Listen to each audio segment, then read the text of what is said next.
HugNation was started 8 years ago? I don't know. When? Maybe not that long. When was 9/11?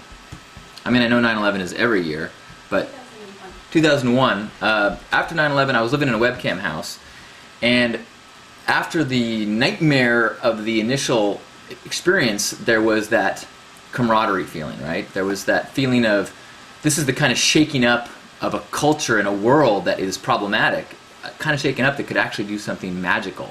And at the timing of the internet coming to be, as this we're shaken up, and what do we have to now repackage our community, this world community? We have the internet. And so we started talking about digital intimacy and the way that we could use the net to feel these connections.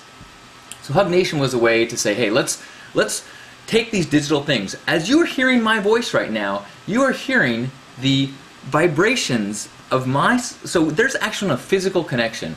As I'm talking, the vibrations are hitting you. The same vibrations are hitting all the people in this chat room. It does not matter where your feet are at. It matters where your heart is at, where your head is at. And this is an ongoing grand experiment proving, I believe, that physical location is irrelevant in this new world, especially when it comes to love. So we do this as a tool to reconnect and remember something that has always existed. It's kind of romantic to say, but primitive man was much more in touch with their connection with the earth and to one another. But technology, as it gave us these tools to interact with the world, we stopped hanging out on our stoops with the neighbors, and we started hanging out in terminals, TVs. A house of 5 people probably has 5 TVs. And so as it made us more and more isolated, it's now has the ability to make us more and more connected. So we use these webcams and broadcasts and chat as tools to help our primitive selves remember that connection that exists and always is connected and always has existed between the people of the world. All right, so now as we grab yourself by the shoulders,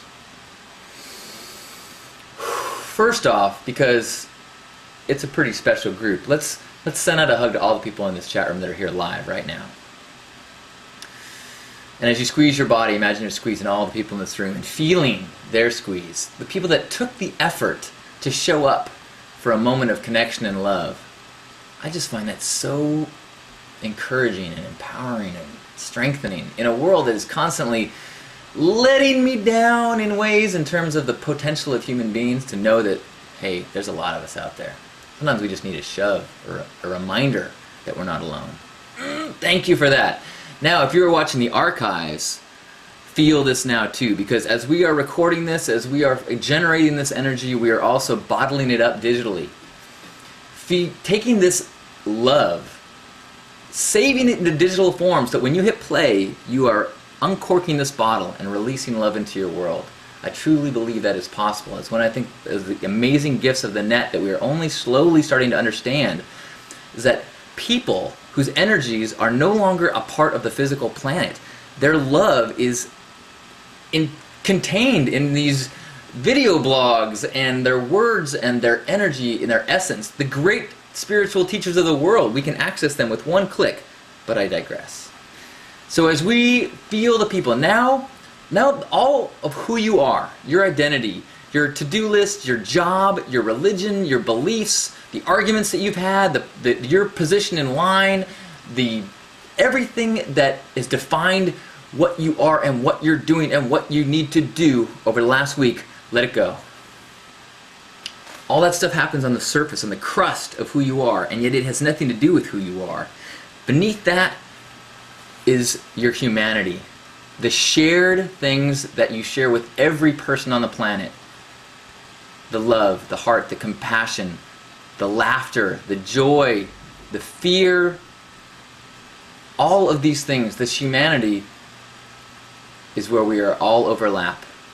Every person on the planet is a representative of the same thing you are. It's sad that we connect and identify with these crust level silly ego stuff, and then we battle over that ego stuff, when if we could just get beneath the crust, we would see that we are far more alike than we are different.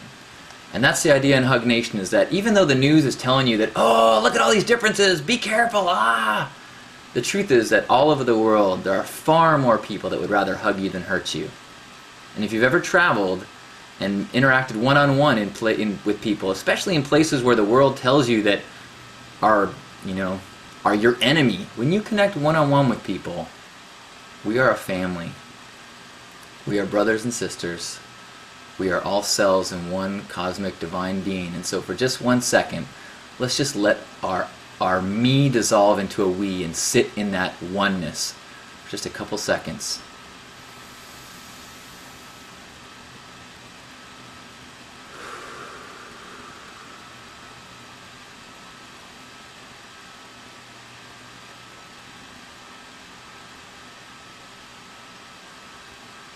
On behalf of Grandpa Caleb and all the warriors of compassion, all those that embrace love, happy HugNation. I love you. Just by giving a voice to that part of you inside, just by acknowledging that there is something pure and connected inside you that is related to everyone else on the planet, you are on your way to interactivism. You are an interactivist. That then cannot help but taint everything you do. The more we practice it, the more it becomes, your actions merely become the paint strokes for your expression of love. Whatever it is, whether it's paying a cashier, whether it's fixing a car, whether it's driving on the freeway.